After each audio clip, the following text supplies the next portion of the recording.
I forgot to do the intro video.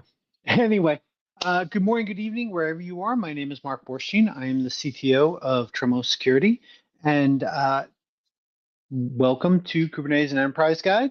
Um, I'm a little rusty today because I don't have my partner in crime, Scott Sorovich, co-author. That's because he is on vacation.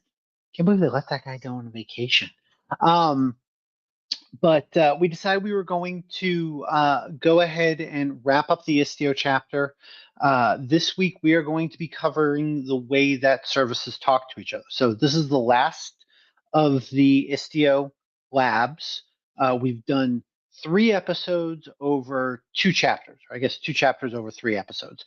So in the first episode, we got Istio up and running. In the second episode, we got Kiali protected, and we looked at the way that you actually protect services in Istio, the way that authentication works, the way that authorization works. We looked at using OPA to be able to extend policies. So we got all that working. This lab, we are going to go through how services talk to each other. So when we talk about the way that services talk to each other, there are kind of 2 ways to think about it. The first way is service A needs to talk to service B, and there's no user involved. You just need to authenticate the service itself. So maybe it's not part of a user interaction at all, or the subject of the work isn't a user. And in that case, service mesh is actually pretty straightforward, right? Like MTLS is there. One of I think the first person I ever heard say this was Duffy. Said the beauty of MTLS isn't that it's encrypted, but it gives you an automatic identity. And so we've already gone through which objects you need to set up in the mesh to say, hey, I'm going to limit who can access this service at an object level to say, hey, only these services can talk to each other in the mesh. So what we're talking about here, though, is what if you have a service that gets called from, let's say, a web app, and that web app calls the service, and then that service needs to call another service based on the user who's logged into the web app. So jumping between these different services becomes kind of a complex issue to approach. You don't want a token that is so broad that you could just pass it along, because then what happens if you lose that token? And so in order to go ahead and make sure that as each token or as each service in the chain gets called, it has a unique identity that can get tracked.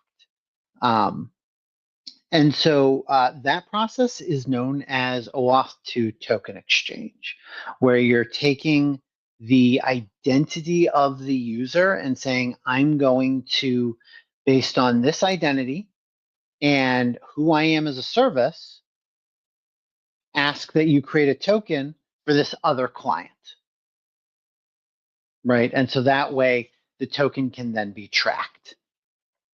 So let's take a look at what this looks like. So I'm going to go ahead and share my page from the book here, because pictures are easier than words, except I just lost where to go. No, here it is. Drag this. No, I want this to come down here. There we go. All right.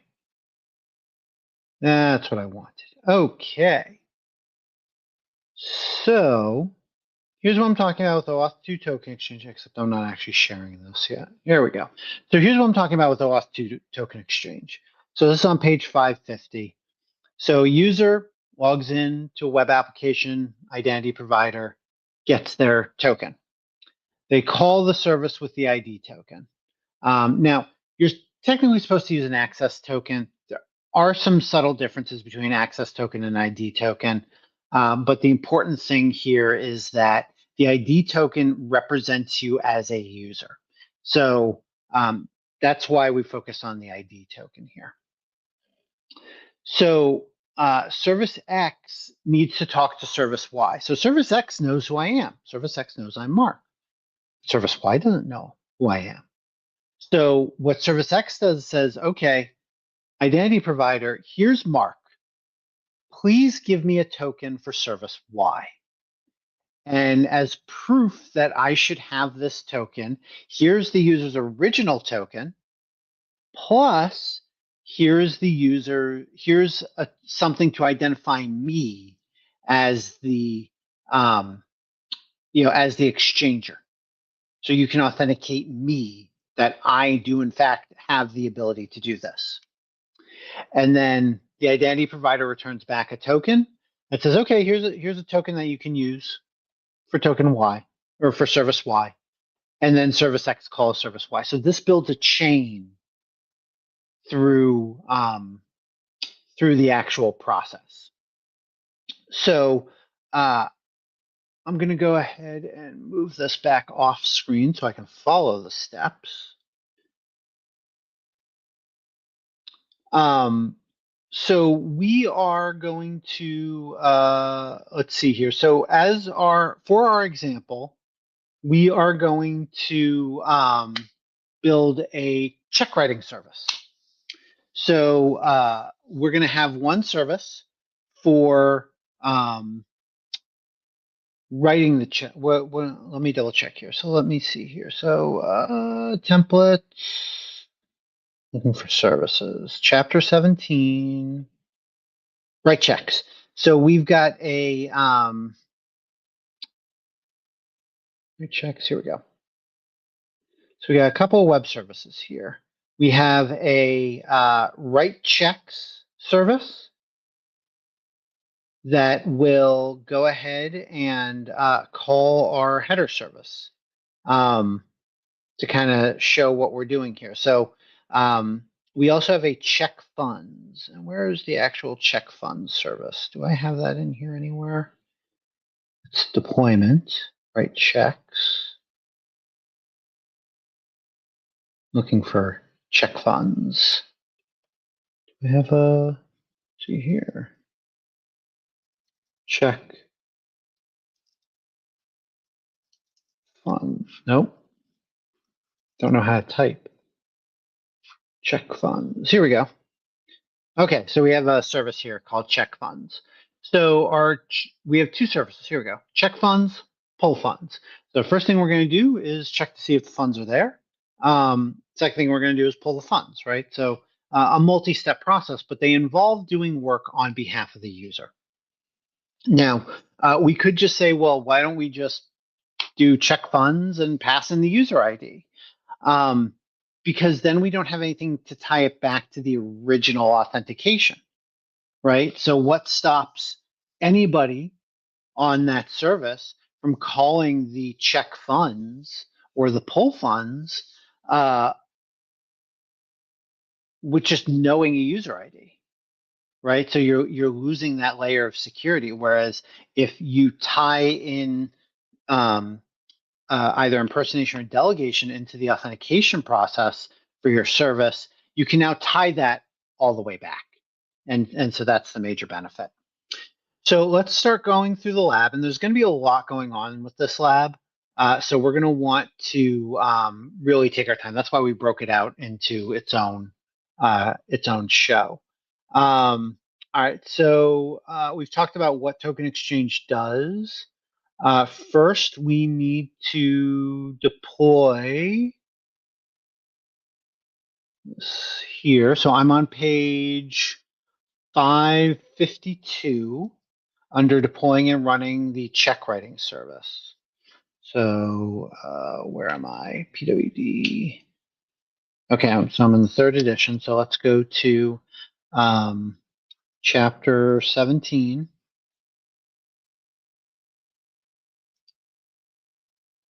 And helm install open unison auth. So that got deployed. And what this is, so if I go to open unison auth, service auth. Here we go. So this is an Open Unison config, and we don't want to dive too much into the way Open Unison works because we want to focus really on what the process of delegation is. Hey, Kafka, bonjour, my friend. Welcome to the party. So Open Unison in this case is going to be what's called a security token service. So the identity provider in this case is going to be called up here service IDP. So this is going to be the issuer for all tokens for our services.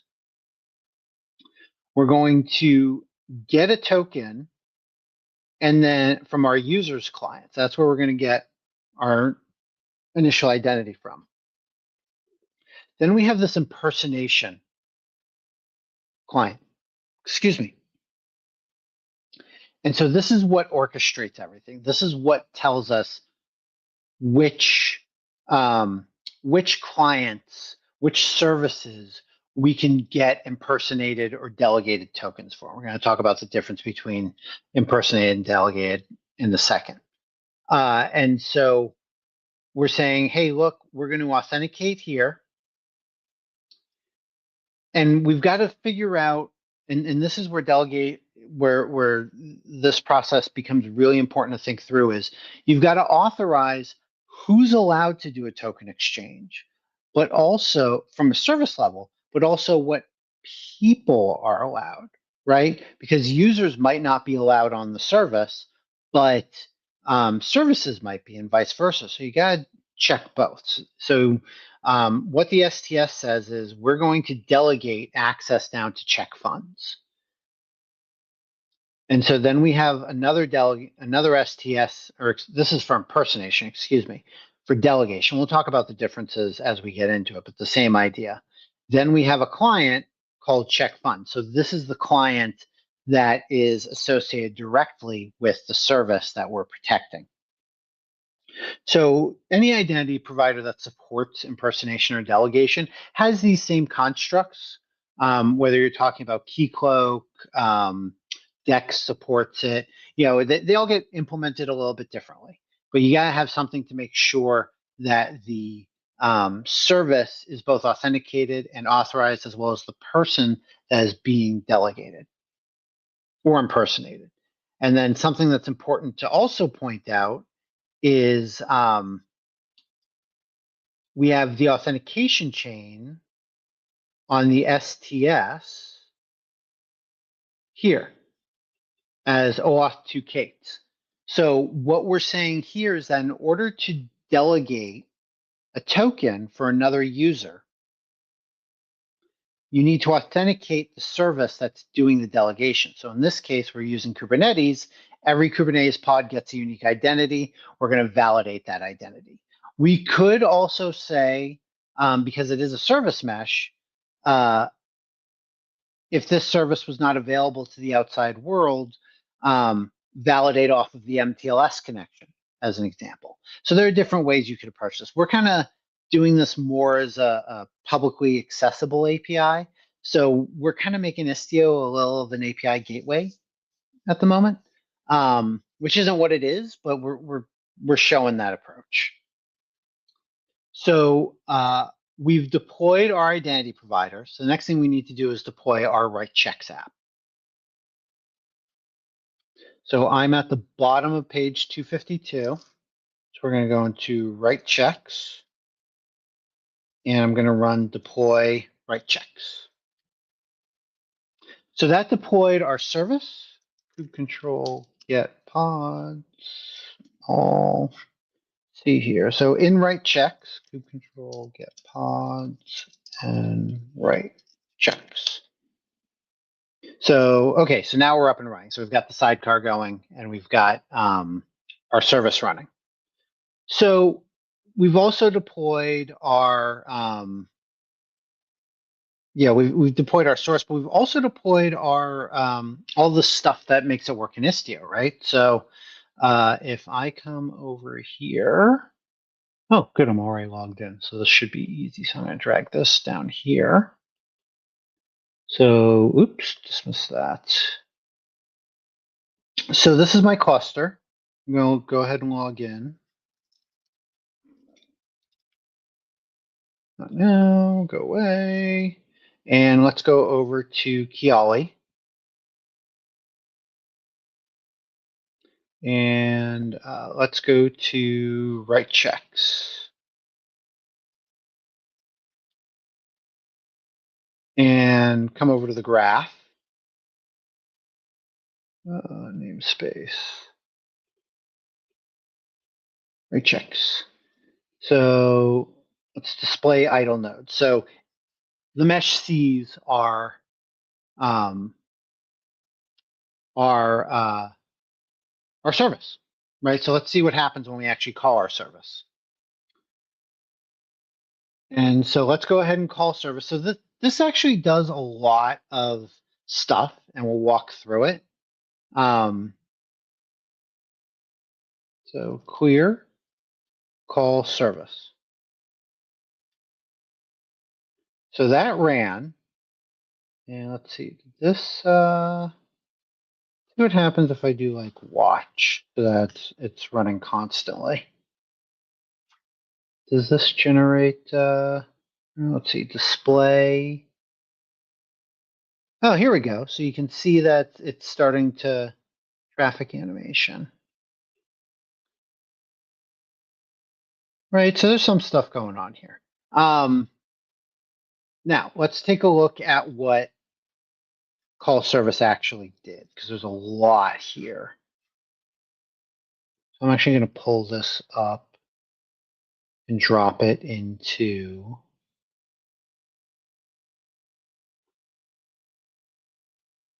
some JSON so that we can see it. So what call service does is we get a token from our identity provider, right? That's the first thing we do. And we've done that before. And then it just calls the write check service. So let's look at the write check service.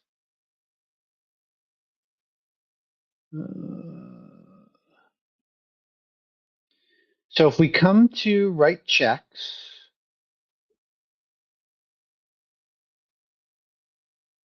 this write checks? Yes. So we come to write checks. The first thing that happens is Istio authenticates us. So if we look at our, that's a deployment. So we have our gateway, our virtual service, and then here we have our request authentication. I'm actually going to go ahead and close that out because we're not going to need that anymore. So we're telling Istio to authenticate our service directly against our open unison. And so we're making sure that it's got the right audiences in there and the right issuer. And we go ahead and push the payload down to in the user info header. And this is the important thing here. Forward original token is true. So if you remember from last week's labs, when we wanted to identify the user in our service, we got the original, we got the claims part of the JWT, but we didn't get the signature. And so here we need the original signature because we're going to need that when we do the delegation, when we do the token exchange. The reason why by default Istio doesn't give you the full signature, the full ID token, is because they don't want you just taking it and handing it out, right? Like that's a security issue. So by default, they just give you the claims. By adding this forward original token, we get the original ID token that we can then use to get a new ID token with the correct audience. So when we call the curl command, the first thing that happens is Istio looks at our token, says, okay, this is the correct identity, and validates it. So now let's come back up here to our actual service. So this is where we write the check. So we get our authorization header, we get our JWT. So this gives us the original authorization that we can then use to call other services. Next, we've got to get the pod service account token. So this is how we're going to identify ourselves to the remote service, the check funds service that we're going to run. Now, we're using service account tokens here because it's Kubernetes, it's there. If we were just going within the cluster and in the mesh, we could just rely on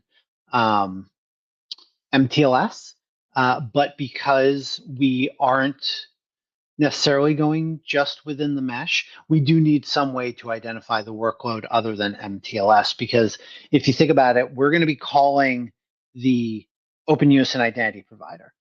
That's going to go out of the cluster and come back. Well, going out of the cluster and coming back, you're going to lose that MTLS connection. So we're going to identify ourselves using the service account token. So this is a great area where tokens are important. So then the first thing we're going to do is an impersonation. Now there are two types of token exchange. There's impersonation and delegation. Impersonation is, I'm Mark for service write checks. Please give me a token for Mark for the service check funds. And it gives you a distinct token that we'll take a look at that has no real tie back to the original authentication on its own. Delegation, which is the next service we're going to look at, or approach that we're going to look at, is actually builds a chain. So your ID token keeps getting bigger and bigger and bigger because it actually stores the previous ID tokens in the chain. So now once the ID token comes in, the receiving service, the relying party, can say, well, I'm going to check to see if you're from a service that I'm authorizing. If you have ever worked with Kerberos in Windows, this is the same concept really. So like, this all happens automatically for you in the Windows world, but let's say you have a Windows web application that talks to SQL Server and you never configure a service account username and password. When you look in SQL Server, it's actually looking like the logged in user is making these requests, and that's because it's delegating the authentication.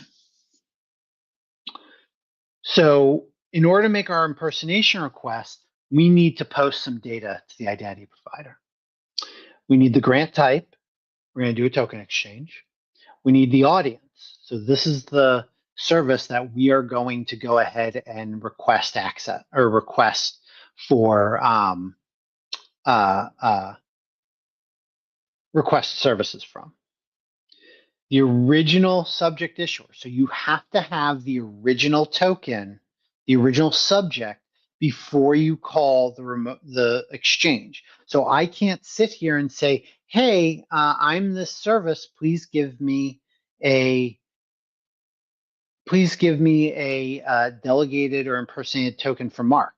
I have to prove that I've already authenticated Mark as the user. So that builds the chain of custody. What the token type is, for the most part, it's always going to be ID token. And then the client ID is your STS. So now the header that we send, and this is really important, is our pod's service account token, not the ID token that we received from the user. That is the subject. That's not the actor. So those are two very different important parts. So then we call the post, and that will then generate an ID token in the response. So if we look here at our code, we have the call funds, and here's the impersonated JWT. So let's take a look at what this looks like.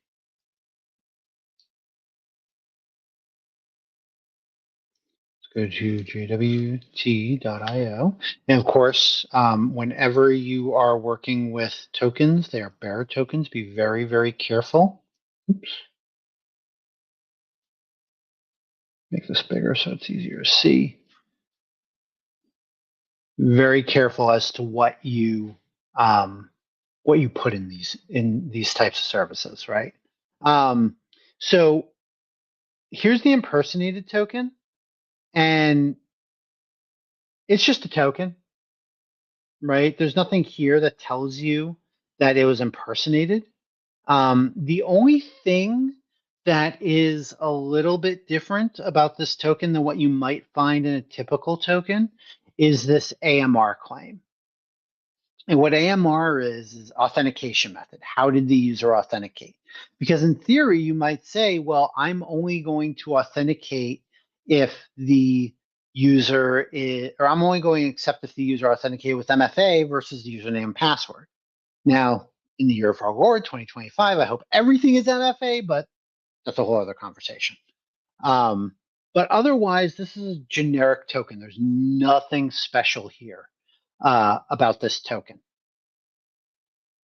So let's go ahead and come back to our code. So we've gotten our impersonation token, impersonated ID, and we're going to go ahead and use that new token as the authorization token for check funds. So we're going to call check funds with our impersonated token. So this token is me, Matt Mosley, all my same authorizations. It's short-lived and it has the audience that check funds is going to be okay with. So let's come back here. So it calls check funds, and let's take a look at check funds.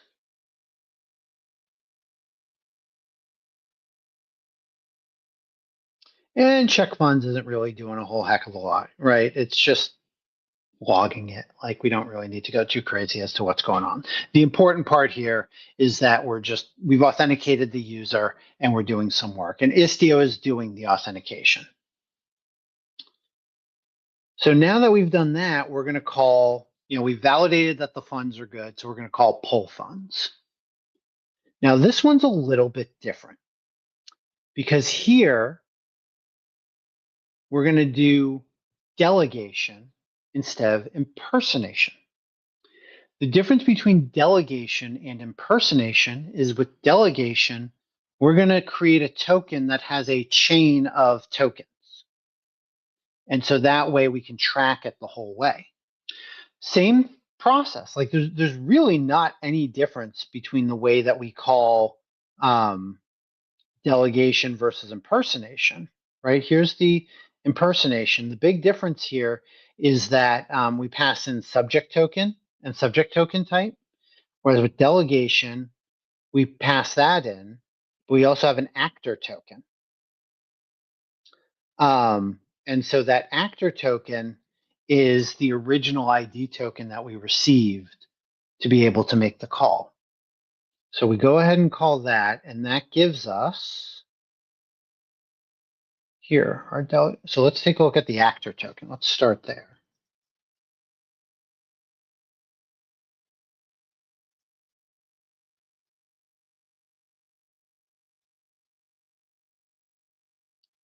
So this is the token that we're using to, so this is the service account. So this is the actor. And then here's the delegation token.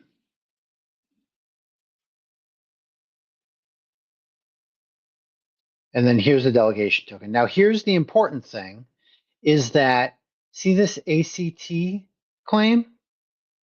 See if it's gonna, does it know what ACT means? Knew what AMR was, doesn't know what ACT is. Interesting. But this is a delegated token. This is where the delegation came from. Oops, where'd everybody go? Here we go. This is where the delegation came from. So inside the token, this part is normal, right? We've got an audience for pull funds, got an expiration, a nonce, username, groups, like nothing crazy here. But here we know the actor that actually delegated the token. So that's because you can authenticate and delegate with two different methods, right? So like here we're doing both with the same token, but you could say authenticate um, using your MTLS connection of an actor with that identity. That's a JWT. So that's the difference here. But this will tell you not only is the token for Matt Mosley, but it was in person or it was delegated based on the right check service. So that then gives me as a service the ability to make additional authorization decisions. So if we come back to write checks, we get our token, we use it to call our pull funds makes the call. So, the API itself isn't really doing a whole heck of a lot. The point here is that we are chaining the tokens across multiple services. So as a user, as I interact with these various services, I'm getting, or the services know who I am. And let's say there was a breach, something happened, you can now track back those requests to the originator in a way that is cryptographically verifiable. You could do it where you just like pass in a parameter, right? But the problem is by just passing in that parameter, now you have no way to tie that back to the original authentication. So I know that this is a really like much more focused on services and infrastructure, but I thought it was important to show in the book the way that services talk to each other across multiple layers. It's an area that doesn't tend to get a lot of love. So that's the lab. I figured this would be a short lab because it's pretty narrowly focused. We are coming up to the last two chapters of the book. Chapter 18 and chapter 19. Now, chapter 18 itself doesn't have any labs. We are going to talk about home labbing. And so when Scott comes back, might see if we can get a guest or two on too to maybe talk about home labbing. We're going to go through and look at the various ways that you can build out a lab. I've got my lab back here. One of the servers actually died on me over the weekend, which was very sad. Thank God for backups.